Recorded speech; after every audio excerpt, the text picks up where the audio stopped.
Friends, మరుగుమందు బాడీకి కానీ తలకు కానీ అరికాలకు కానీ ఎక్కడ పూసి ఉంటారో మనకు తెలియదు. తలకు ఉంటే తలనొప్పి బాగా వస్తుంది, మైగ్రేన్ లాగా విపరీతంగా వస్తుంది. దానికి ఇది చెట్టు చాలా పవర్ఫుల్ ఉంటుంది ఫ్రెండ్స్. ఇది మనం వాడుకోవాలి.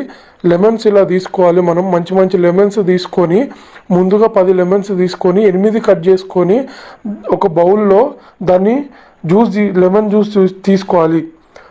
ఆ లెమన్ జ్యూస్లో ఈ పౌడర్, మనం చెప్పిన పౌడర్ని మొత్తము 2 గంటలు నానబెట్టి 1 గంట సేపు మన బాడీకి తలకు బాగా మర్దన చేసి అప్లై చేసుకొని ఎండకు నుంచోవాలి ఫ్రెండ్స్. ఎండకు నుంచోవడం వల్ల సూర్య యొక్క భగవాన్ యొక్క కృప చేత మనకు ఆ చెమట ద్వారా బయటకు వచ్చేసి బాడీ రిలీఫ్ అవుతుంది. స్నానం చేసేటప్పుడు బకెట్లో ఒక లెమన్ పిండుకొని మంచిగా స్నానం చేసుకొని షాంపూ సబ్బులతో చేసుకొని మొత్తం రిలీఫ్ అవుతుంది ఫ్రెండ్స్. ప్రాబ్లం అంతా కూడా మనం ఇలా చేసుకొని అనారోగ్యం నుంచి ఆరోగ్యంగా మారడానికి ఇదొక టెక్నిక్. చాలామందికి మంచి జరిగింది. జై శ్రీరామ్, జై గురుదత్త.